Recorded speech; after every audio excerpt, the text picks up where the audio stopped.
ಎಲ್ಲರಿಗೂ ನಮಸ್ಕಾರ. ನಾನು ಆಮಗಿರಿ ಸುಂದರರಾಜನ್. ಇವತ್ತೇನು ಅಡುಗೆ ಟಿಪ್ಸ್ ನೋಡೋಣ. ಗರಿಯಾಗಿ ಕರ್ಕೊಂಡು ತಿನ್ನೋ ಥರ ನೋಡೋಣವಾ.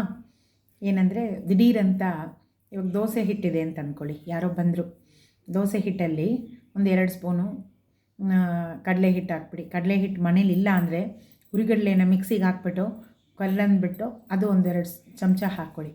ತುಂಬ ಚೆನ್ನಾಗಿರುತ್ತೆ ಟೇಸ್ಟು. ಅದರಲ್ಲಿ ಪುಡಿಯಾಗಿ ಹಸಿಮೆಣಸಿನ್ಕಾಯಿ, ಚೆನ್ನಾಗಿ 2-3 ಈರುಳ್ಳಿ, ದೊಡ್ಡ ಈರುಳ್ಳಿ ಪುಡಿಯಾಗಿ ಇದರಲ್ಲಿ ಚಾಪರಲ್ಲಿ ಹಾಕ್ಬಿಟ್ರೆ ಚೆನ್ನಾಗಿ ಪುಡಿ ಬರುತ್ತೆ. ಅದರೊಳಗೆ ಹಾಕ್ಬಿಟ್ಟು ಆಮೇಲೆ ಕರಿಬೇವು ಸೊಪ್ಪು, ಕೊತ್ತಂಬರಿ ಸೊಪ್ಪು ಎಲ್ಲ ಹಾಕಿ ಸ್ವಲ್ಪ ಶುಂಠಿ ತುರಿದ್ಬಿಟ್ಟು ಅದನ್ನು ಹಾಕ್ಬಿಟ್ಟು ಕಲಿಸ್ಕೊಳ್ಳಿ.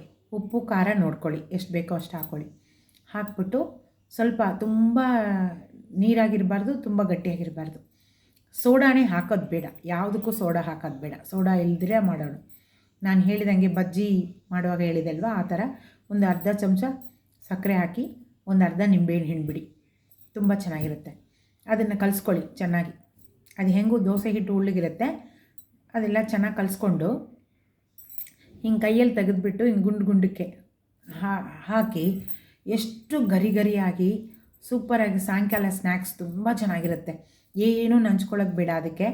ಹಾಗೆ ಅದರಲ್ಲಿ ಉಪ್ಪು ಖಾರ ಈರುಳ್ಳಿ ತಿಂದಿರೋ ಇರೋರು ಏನು ಮಾಡಿ, ಕ್ಯಾಬೇಜ್ ಇದೆಯಲ್ಲ, ಕ್ಯಾಬೇಜ್ ಹಾಕಿ ಈರುಳ್ಳಿ ಹಾಕಿದಂಗೆ ಇರುತ್ತೆ ಅದು. ಮಾಡ್ಕೊಂಡು ತಿಂದು ನೋಡಿ.